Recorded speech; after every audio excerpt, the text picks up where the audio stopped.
Welcome back to class. In this session, we're going to look at the major themes in Chapter 35 of Jürgen's The Prize, and our particular focus is this collapse in oil prices through the 1980s into the 1990s. If you look at the chart on the upper right-hand side of your screen, you can see that prices fell even faster than they climbed from the mid to late 70s. And they're going to settle in at a kind of median rate, not that much higher than, say, the highest prices of the Texas era, of the pre-embargo eras. But what particularly marks this period is the volatility of oil prices. And if you look at the bottom left-hand chart, right, you see that it is, which measures the volatility of prices, that what's described on this chart as the OPEC era, with 24% changes from year to year in the price of oil, really marks the anomaly of the Texas era. That is to say, the OPEC era is exactly the same as the Rockefeller era. And in the long history of the oil market, we're returning to something like normal, right? After an extraordinary period of low price stability, which of course were based on those long-term contracts between the post-war majors and especially the principal oil producers in the Middle East. And so what we're interested in this class session is to look at the return to a market mechanism for determining the oil price and the response then, or the consequent changes in the structure of the Western oil companies to accommodate that change. Ultimately, oil prices are going to be determined by futures trading on the stock market. We're going to tell that story in this class session. We can account for a portion of the decline of oil prices in the mid-80s to changes in production and consumption patterns. The chart on the left-hand side of your screen illustrates per capita oil consumption, and that's important to understand. This is going to kind of soften the intensity of the changes there. As global population increases, you're dividing global oil consumption by that larger and larger number, and so that's going to soften, right, changes. Nevertheless, this chart illustrates really clearly the dramatic change in consumption that starts right around 1978 in response to the oil embargoes. Look at the intensity of that increase from the end of World War II, really from the Great Depression was the last time we saw a decline in consumption. So from the 1930s all the way up to the mid-1970s, just this rapidly escalating consumption. And right at that moment, we break that ascension, right? We break that arc. And there's going to be a substantial decline, right? Not dramatic, but substantial, and then a plateauing off of energy consumption really until the mid-1990s. And what's going to change this arc again, beyond what this graph illustrates, is the opening up of the Soviet Union and especially China to the international economy. And when China becomes a major manufacturing power, though, the global energy consumption is going to skyrocket once again. So nevertheless, we see this dramatic change in consumption patterns, and we can attribute it to two causes. One is the global recession that was induced by the oil shocks, and that certainly had a substantial effect on reducing consumption. But of course, between the Great Depression and this moment, there have been several very significant recessions, right, and kind of economic downturns, and those did not impact this constant escalation or increase of consumption. And so there's got to be something else. And what we're seeing in this chart is the effects of conservation, right? The effects of those government policies to impose efficiency and to reduce consumption. The 55-mile-an-hour speed limit worked, right? For as much of a pain as it is, it had that, and other similar laws had a very substantial effect on reducing our consumption. Nevertheless, this modest decrease in consumption can't possibly account for the speed and the how quickly and how far oil prices fell in such a short amount of time.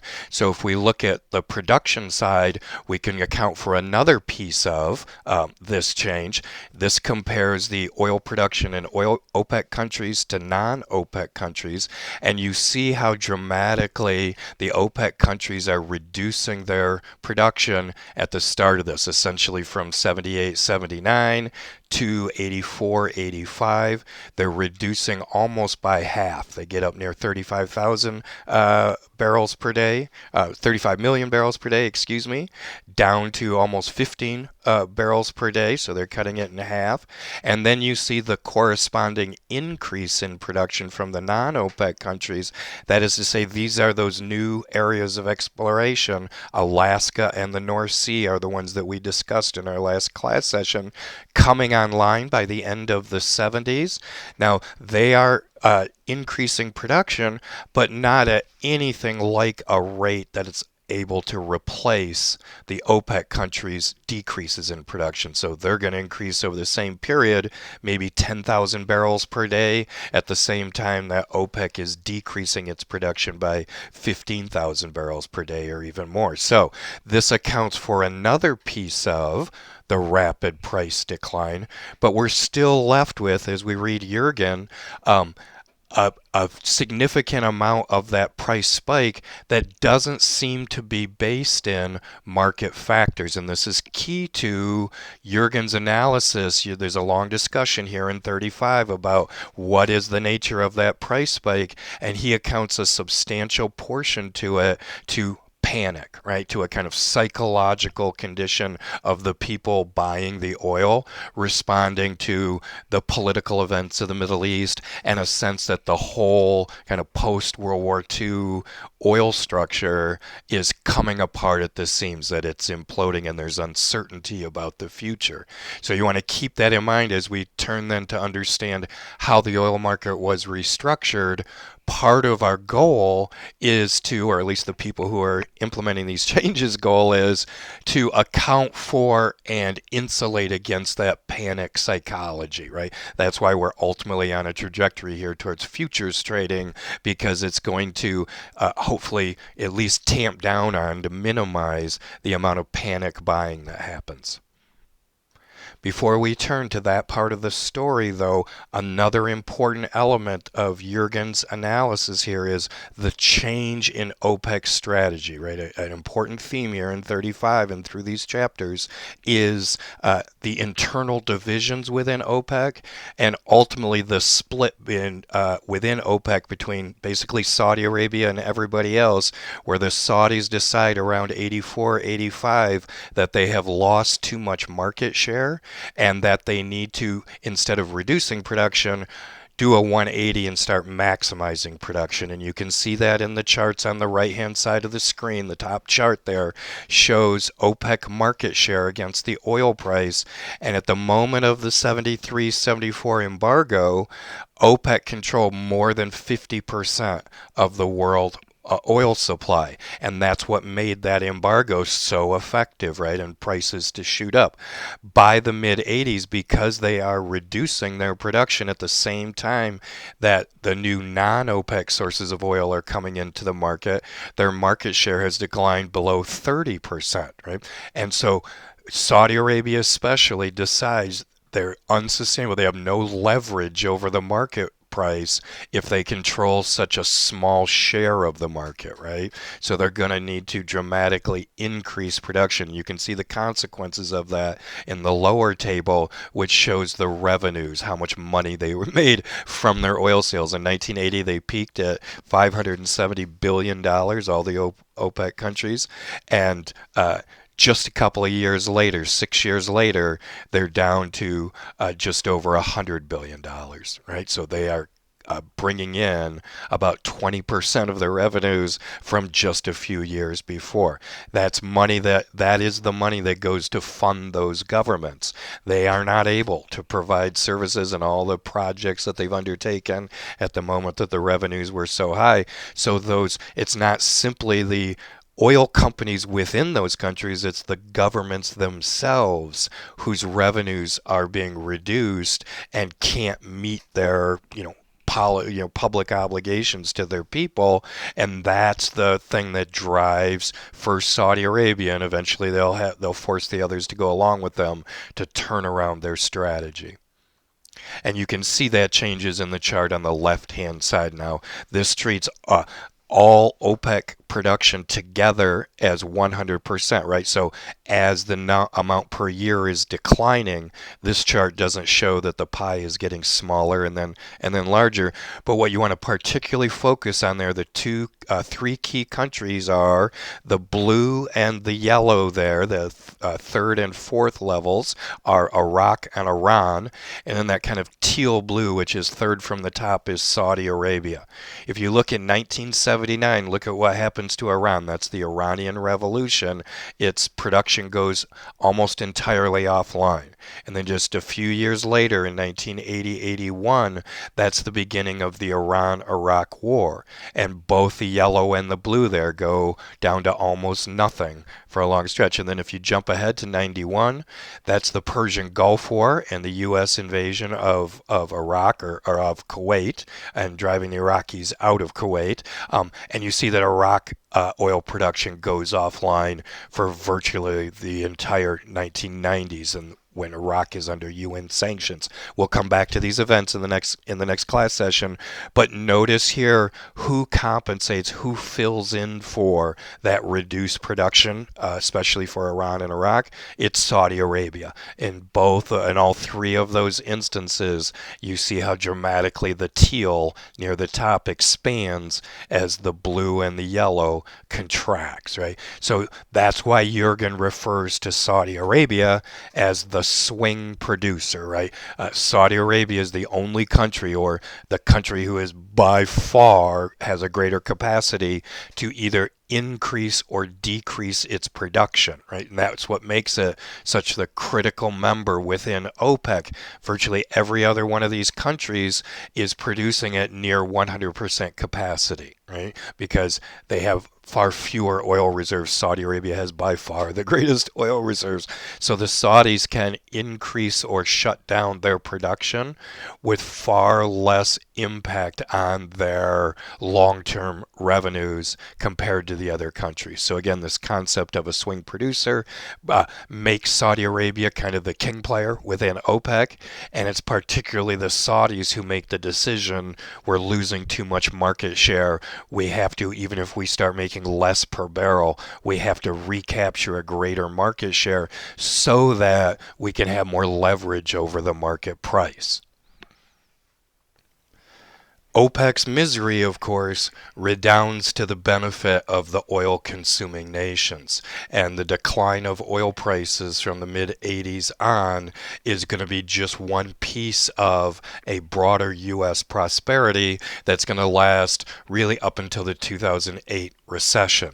And you can see that in the two charts on your screen. The top chart shows the U.S. inflation rate declining just as precipitously from its dramatic rise in the late 70s and the mid 80s, and then maintaining a kind of mean below 5% really up until the '08 downturn. And the similar story with unemployment showed in the bottom part of your screen. The period, say from 85 or so until 2008, is one of the longest periods of U.S. growth and prosperity in all of American history. The engine that drives that prosperity is much broader than just the oil economy, but the oil economy is going to be changed by it, or the oil market is going to be restructured because of it. And it is in particular the demonstrations we talked about, the effect or the tie between the oil market and the international economy that was revealed by the collapse of the dollar. If you remember our discussion of the gold flight and the collapse of the dollar, and the Western countries realizing that they had to, if you will, disconnect those two things from each other. Now that required something much bigger and more foundational than just one commodity such as oil. It required the capitalization, or what's sometimes referred to as the financialization of the American economy. We most associate this change with the presidency of Ronald Reagan, right? Reagan came in as a new kind of Republican, and certainly very different than Richard Nixon in his attitude towards the free market, and in particular, a commitment to deregulating the American economy and to basing the American economy on capital investment. And you can see in the table at the lower part of your screen, or the chart at the lower part of your screen, the dramatic rise in the sale price of stock markets. This illustrates the Dow Jones Industrial Average, which is just one composite figure of all the stocks that are on the stock market. But starting in the mid-80s, this dramatic increase in the value of the stock market up till 2000, where it kind of plateaus off. And you can see a similar dramatic rise in the chart at the top of the screen, which tries to illustrate stock market capitalization as a percentage of nominal GDP. Now, what does that mean? GDP is gross domestic product, right? That is the total value of all the goods and services that a given economy produces in a year. So, what is stock market capitalization? That is the total amount of money, dollars, invested in the stock market at any given time, right? Add up the total value of shares. So this chart is trying to illustrate a ratio. So if you imagine that, if you take the example in the upper left-hand part of the chart, it says stock market capitalization in 2012 was roughly 17 trillion, and the nominal GDP is 16 trillion. So just imagine for a moment those were equal. They're both 16 trillion. So you would have a 1-to-1 ratio, right, of stock market capitalization to the value of all the goods produced in the economy. Now, so conceptually or theoretically, that means every part of the national economy is ultimately, the productive part of the national economy is invested in or is matched with investment dollars in the stock market. The economy is fully capitalized. Now, just thinking in practical terms, not in theoretical terms, we know that there is an enormous part of the economy that is not based on stock market, right? That is all the private mom and pop companies that aren't publicly traded. Those are not part of the economic capitalization. So some figure less than 100% must be the amount of the national economy that's based on stock market investment. And if you look at the average over the entirety of this chart, which is almost a century, it's 90 years from 1925 to 2013, you see that the average is right around 60%, right? So at something like 60%, as a theoretical threshold, right? At something like 60% capitalization, every part of the economy that is every company that is actually publicly traded and founded on stock market investment, it would be that sector of the economy would be fully funded, right? So the more you go over about 60%, you see that there is more money in the stock market than there is publicly traded companies, their productivity, their contribution to the national economy. In other words, there's a bubble, right? The stock market is overinvested relative to the productivity that publicly traded companies contribute to the economy. So understanding that comparison, look again at that chart and watch it peak at 183% capitalization by the end of the 1990s, right? That is an extraordinary bubble in the stock market. You can see it's going to fall again, but still way over that century-long mean of 60%. So when we talk about the capitalization of the economy or the financialization of the economy during the Reagan years, what we mean is that virtually in excess of 100% of all the capital equity available for investment is placed in the stock market, not in privately owned companies. This is, as you can see by both of these charts, a radical transformation in the American economy. Now, where did all this money come from in order to be invested in the stock market. And to understand that piece of the story, we have to understand financial deregulation under Reagan, right? So if we go back to the Great Depression, one of the great contributing causes, certainly to the intensification of the consequences of the Great Depression, was the massive failure of banks, right? There are very few laws. It varies greatly from state to state, what rules banks have to follow. But in general, particularly in the 19-teens and the 1920s, there is an enormous increase in banks using their deposits to invest in the stock market. When the stock market collapses, those banks go bankrupt, and the money that you put in your savings deposit is no longer available for you to take out. Now, this is a classic problem of American banking all through the 19th century, again, because there are very few rules. Virtually anybody can get together and create a bank, and they can issue their own currency, their own dollars. And when you go in and put your money in a deposit account, that bank is as likely to stay in business or go out of business as virtually any other company. And when a bank goes out of business, it affects all the people who have their deposits on their accounts, right? Then in the 19th century, banks are treated really not very differently than any other kind of private company. So if we come to the Great Depression then, and FDR and the New Deal, a really important part of the New Deal legislation were rules and regulations imposed upon banks. And essentially what these laws did, the Glass-Steagall Act is the most famous of these, but there were several pieces of federal legislation. But the most important principle of the Glass-Steagall Act was, if you want to be a bank, that's all you can be. You cannot be an investment house if you want to be a bank. If you choose to be a bank, we will give you insurance, federal insurance, that'll help secure your deposits. If you ever did go out of business, go bankrupt, the federal government would help come in and pay off your account holders. But in exchange for that insurance, you have to agree to all these rules about what kinds of things you can invest their deposits in. And essentially, it's really only kind of treasury bills, government municipal bonds, very, very safe things that also have very low rates of return.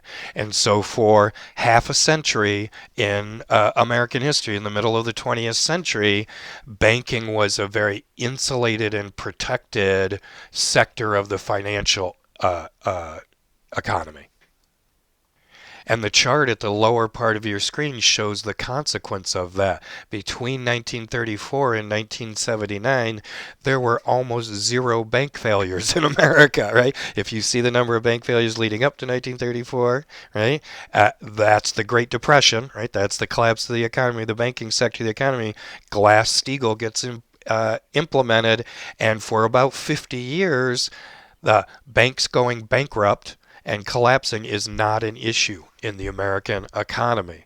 But beginning with Reagan, we start deconstructing those regulations that had been put in place during the New Deal era, and you see the consequence, an increase in bank failures. The chart at the upper right-hand side of your screen simply tries to chart deregulation and show the relative wages of workers in the financial sector compared to all the other sectors of the American economy. And what this chart essentially shows is there was a lot of money to be made as a stockbroker up to the Great Depression. And then through the period of regulation, stockbrokers made just about as much as other people who had similar kinds of education and skill. And then starting with deregulation with Reagan in 1980, stockbrokers and other financial sector workers started making much more relative to other sectors of the economy. So both of these charts illustrate for you this dramatic change starting in the 1980s with the role of the stock market and stock investment. Now the other side of this then, the great benefit, if the disadvantage of deregulation is we have to deal with bankruptcies once again, it is financial deregulation that frees up all of those deposits to now flow into the stock market and increase the value, as we saw in those previous graphs. So these two things, the financial deregulation is, if you will, the liberation of American private capital, right? All the moms and dads that have a couple $1,000s in a savings account or a checking account at their local bank, now that bank can use those resources in the stock market, and that fuels American capitalization. A kind of parallel trend in the Reagan Revolution to the capitalization of the stock market is utility deregulation.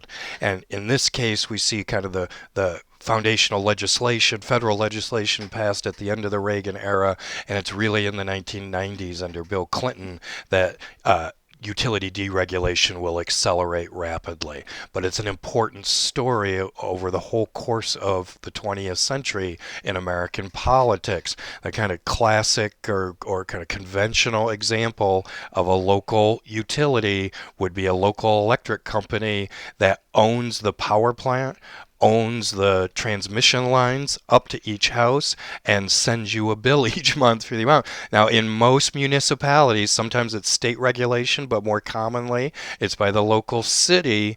That electric company would be declared under law to be a public utility. And essentially what a public utility means is it's a company, a private company, whose service or the product that they deliver is so essential to public life, right? Electricity is the infrastructure around all the rest of the local community depends. So that company is not allowed to act like other companies.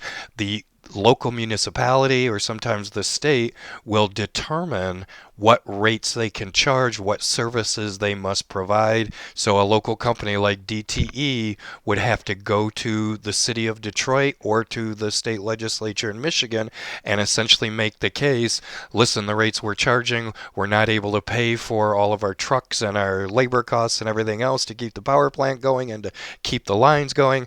Please give us permission to charge more to our customers. And they would have to get either the local municipality or the state legislature to approve any increases. So the idea of a utility is really about a kind of semi-public ownership. And it's that architecture of public ownership that the Reagan Revolution is going to deconstruct, essentially by allowing a new form of private company that you see in the chart on the left hand or the illustration on the left hand side of the screen, these electric suppliers. And what these electric suppliers are is essentially private companies that are allowed to go in and buy power from power plants and sell it to local electric companies. That is to say, to break that public ownership of electricity. So if you've ever had to look at your energy bill that comes to your house, you may have gotten flyers and brochures that give you the option of selecting your energy purchase from multiple different companies. That is the result of this utility deregulation in the 80s and especially the 90s. It's going to require, before it can really take off, a couple of technological innovations, especially in terms of computer software, because what we're doing is constructing a national grid. Right, we're taking all these local, essentially municipal electric grid systems, and we're connecting them together, and we're allowing power to be entered into the system at virtually any place in the country, and to be extracted at any place in the country, and to have a system that is able to account for all those exchanges. Think in a very kind of crude image, if you go all the way back to our discussion of the origins of pipelines in the mountains of Pennsylvania in the late 1760s, early 1770s with Rockefeller and all of that, there's a kind of psychological breakthrough, a psychological change that happens the moment everybody is pouring their own individual barrels of oil into the top of the pipeline, and then getting a piece of paper that says, say, I put 10 barrels into the pipeline at the top, and being able to go down to the bottom of the pipeline and extract any 10 barrels of oil, right? The actual physical possession of the oil no longer matters. What matters is that piece of paper that says you have a right to a certain quantity quantity of oil. Well, there's a similar kind of revolution happening here with our national utility system, our electric grid system, and this is going to be the origins of the national grid that we're much more familiar with today.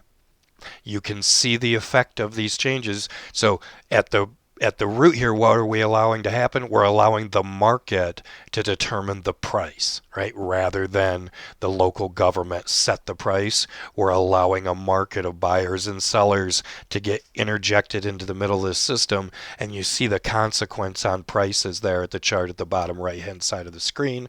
After peaking with other oil prices in the early 1980s, electricity, again, despite the rises in consumption, electricity is going to steadily decline at least until the '08 recession.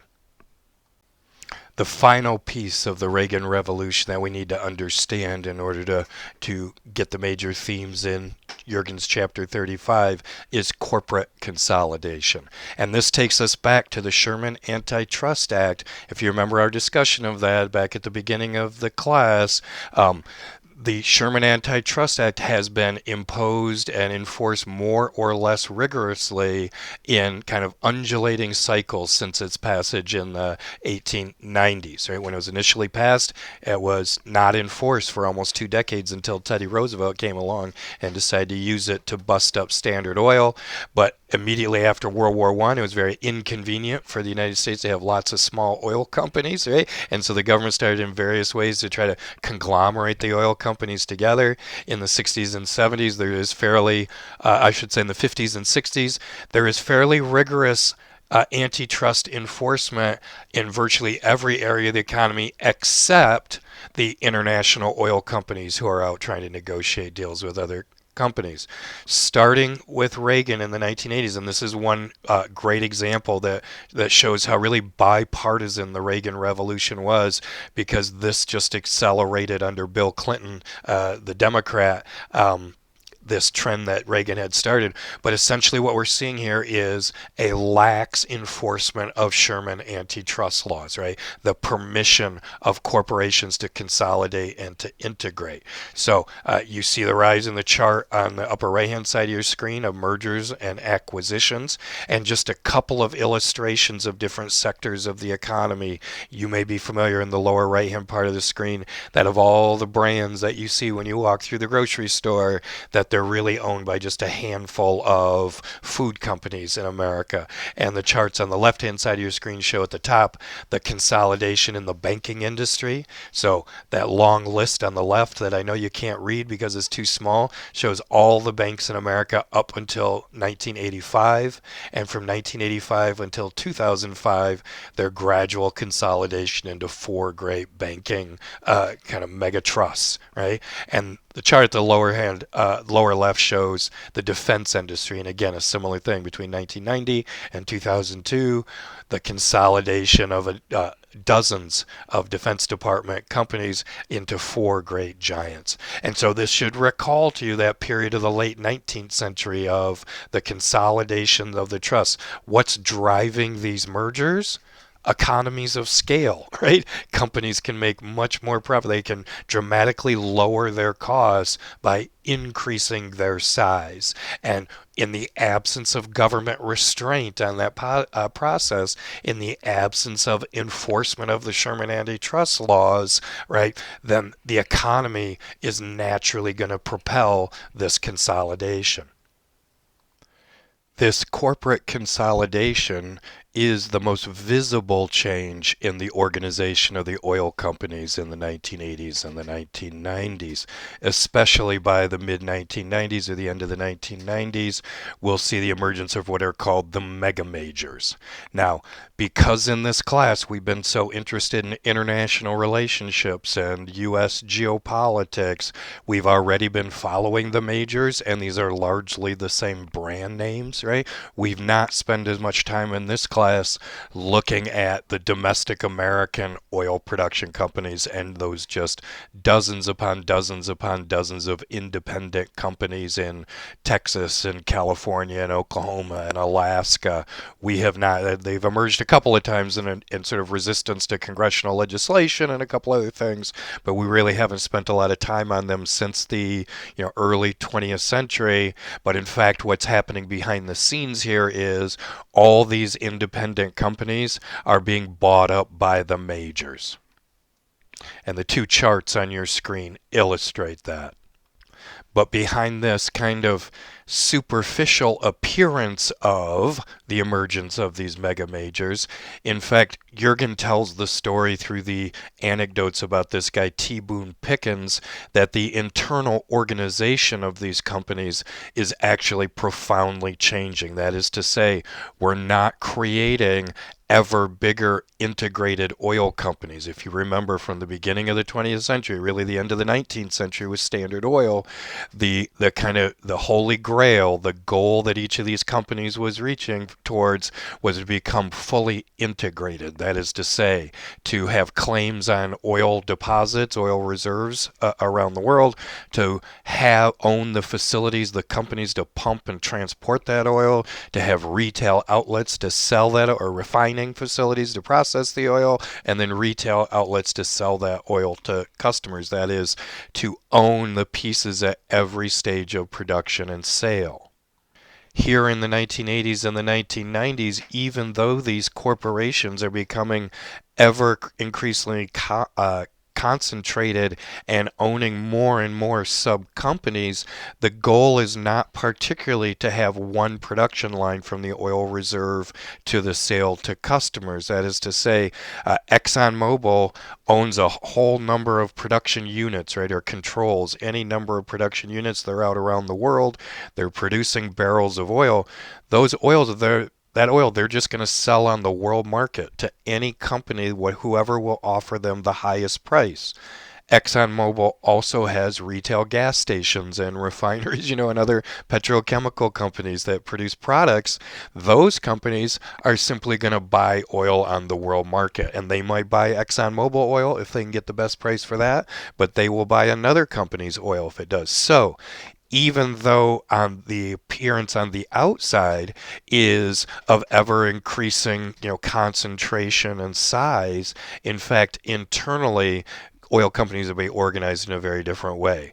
And it's T. Boone Pickens you see on this Time magazine cover. The headline is "The Takeover Game," and Pickens is described as a corporate raider. Now, Pickens is an oil man from Oklahoma in the 80s, and he's really the first guy. He's a sort of becomes a famous stock market investor, a little bit like, if you follow the stock market at all, you may be familiar with a guy, Warren Buffett, who really for the last quarter century has been one of the biggest celebrity stock market investors, and he owns a big company that invests a lot of money, but he goes on the media and talks about the market, and people take his opinion seriously. Pickens is a similar sort of character for the 1980s and the 1990s. And Pickens was the guy who really had the first insight that there's no money to be made chasing down oil claims, right? There's no money to be made in having a trucking company to ship oil. That's a kind of fool's game. The real money to be made is to look at the asset portfolios of these oil companies and assess relative to their stock value, how much they're being valued by the stock market, which assets they control are profitable and which are not. And so Pickens, as a corporate raider, he would take his money and buy a controlling share in an oil company, and he would sell off different pieces that weren't making money. In other words, he didn't care about an integrated production chain from pumping the oil to being able to sell gasoline to car owners. All he was interested in was thinking about how will stock market traders, what criteria will they take into account in order to bid higher on my company's stock, right? And that was the source of making really big money in the oil industry in the 1980s. So again, if you think back to our discussion at the beginning of the class in one of our earlier class sessions, there's no money in mining for gold. The real money is in mining the miners, right? Of adapting a kind of service where you can extract your profit from the work that other people are doing. Well, T. Boone Pickens was the guy who sort of figured out there's no money in mining for oil. The money is in mining the oil companies. And that's the kind of game that Pickens creates. There's a whole crew of people in the 80s that are doing this. Pickens is simply the most famous of them all and becomes a kind of celebrity around it. But what it really speaks to is these oil companies are becoming portfolios of stock market assets, right? Their own valuation is determined increasingly by how the stock market values their portfolio. And the single most important criteria for the stock market is their claims on being able to deliver on futures contracts, or their ability to deliver on futures contracts, as we'll see here in just a second. Jurgen ends chapter 35 by discussing the rise of the futures market, and that futures prices will become the primary determinant of oil prices on the oil market. So the thread here you want to follow, and it goes back to earlier chapters, the relationship between the Western oil companies and the OPEC countries, right, is primarily based on long-term contracts as we enter into the embargo period, right? The Seven Sisters go in the aftermath of World War II. They negotiate contracts with these newly emerging governments, and those contracts have already predetermined the price of oil. So oil isn't really trading at a market rate. The oil companies have to sell the oil for whatever price they have agreed to with these governments, and that price will change because they renegotiate periodically, but that's what determines the world oil price. Now, one of the critical adjustments to the 73-74 oil embargo is both sides end up wanting to get out of those contracts and have oil price determined by what Jurgen describes as the spot market, right? So the spot market, again, think back to our discussion of the 1870s at the start of the course, and the oil exchange that was established in Titusville, I think it was, Pennsylvania, and that was the thing that determined price until Standard Oil became such a big monopoly that Standard Oil could just set the price. We're watching a kind of deconstruction in an analogous manner here. So during the crisis of the oil shock, both sides increasingly want to have the spot price determined. That is whatever the market will pay at any given moment for a delivery of a ship full of oil. There's a transition here then in chapter 35 as part of this rise of the stock market, the financialization of the global economy, etc., in which prices for oil are going to be determined by futures. Now, futures is a kind of abstract, difficult concept. If you don't have a background in business or economics, it can be a kind of strange idea.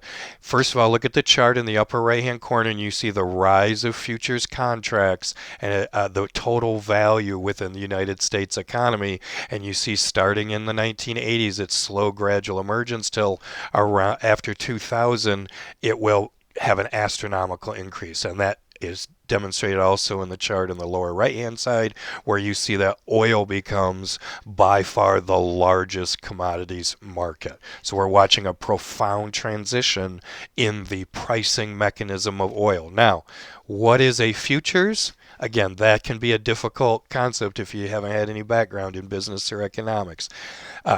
Look at the series of pie charts on the left-hand side of the screen, and it shows you the change between 1970 and basically 2000. In 1970, the vast majority of futures contracts were for agricultural products, and futures contracts had been around for hundreds of years, and they were thought of as a kind of unique legal mechanism, contractual mechanism for dealing with a market problem that is unique to agriculture. And we can think of it in kind of its simplest, crudest terms in the following way. Think about spring comes along, everybody has eaten up their winter supply of food, and so lots of people are coming to the farmer saying, I will give you outrageous prices if you have a bushel of wheat, right? So the farmer can get very high prices in the spring when there's high demand. But of course, the problem with agriculture is the farmer doesn't have any wheat or corn in the spring. He's got to plant those crops and he'll have them in the fall. So he works all summer. He thinks he's going to get these great prices. He produces a ton of wheat or corn or potatoes or barley, whatever he's growing. But of course, so has every other farmer. So in the fall when harvest comes, there is a ton of food on the market and prices plummet.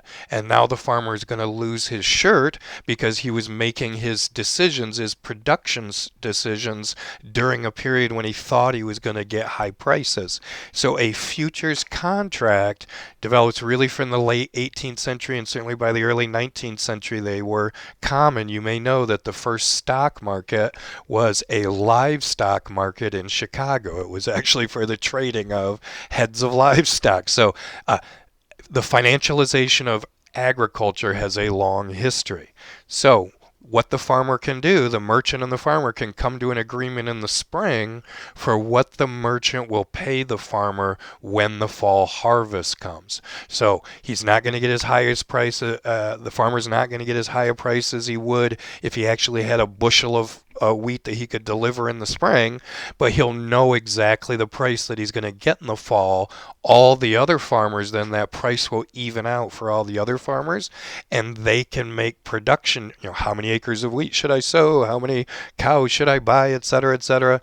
You can make those decisions knowing the price you're going to get in the fall. And so these were common again for hundreds of years, and it was considered something that was unique to agriculture. Starting with the Reagan Revolution and the financialization of the American and hence the international economy, you see that the nature of futures contracts changes dramatically, and that energy by 1990 has emerged as now that all these are going to be dwarfed by futures contracts on financial instruments, that is stocks and bonds and all kinds of investment devices. But notice the appearance of energy, and the chart on the lower right hand shows that among commodities, at least among non-financial things, oil becomes by far the most important. So what does that mean? It means that a buyer and a seller are coming together and they're agreeing on, typically 6 months or 12 months from now, you will deliver a barrel of oil to me at the price that we're going to agree on in this contract, right?